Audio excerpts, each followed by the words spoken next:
the time-honored tradition of the Fed chair taking a walk through a beautifully verdant area there in Jackson Hole, Wyoming. We saw moose earlier. This, of course, is Jerome Powell's first visit as Fed chairman to this annual conclave.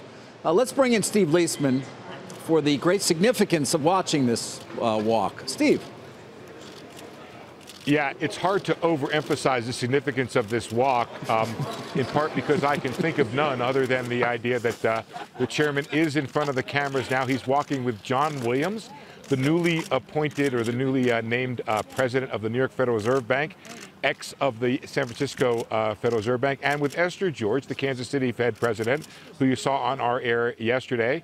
And they're doing this obligatory walk for the cameras and for the just to kind of show he's here and a part of the maybe perhaps emerging transparency of the Federal Reserve that I guess this has been going on for 10 years. Last year, though, maybe one thing worth noting. Last year, he walked with Kuroda from Japan and with Draghi from the ECB, neither of whom are here this year. And I'm trying to sort of run down why that is. Also, Mark Carney is not here from the Bank of England. So missing a top contingent from the international central banking community.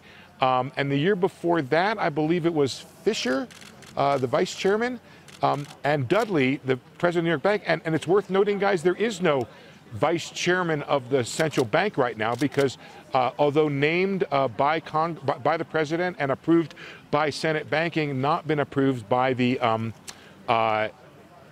full Senate, and that's supposed to happen, I believe, in September. So perhaps if this walk takes place this time next year, there'll be a vice chairman of the central bank. That's not to denigrate or otherwise not mention that Randy Quarles is the vice chairman for banking supervision, but the regular vice chairman's position of the Federal Reserve has not been appointed. So there you go, guys. I think that's about a minute and a half of vamping over something that really didn't need I'm not sure I provided any analysis there, well, but maybe the absence of.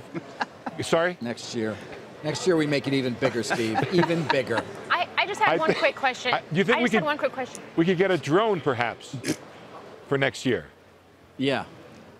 Steve, I just had one quick question.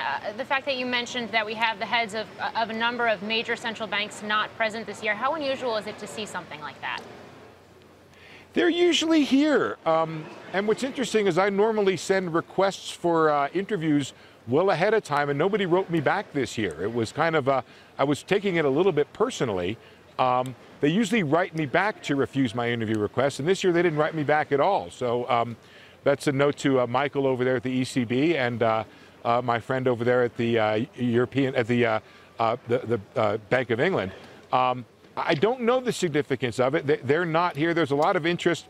I will say, Morgan, that later on today we have an interview with the governor of the Bank of Canada, which I'm looking forward to. I think relations between the U.S. and Canada are very interesting right now.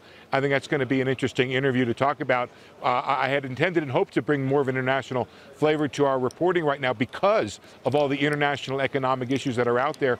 One of the things we've been talking about is these vast differences. Had Kuroda and Draghi been walking together with Powell, there would have been a gaping 200 basis point differential in their benchmark rates between them. So that would have been of interest, but they're not here to talk about that this year, guys.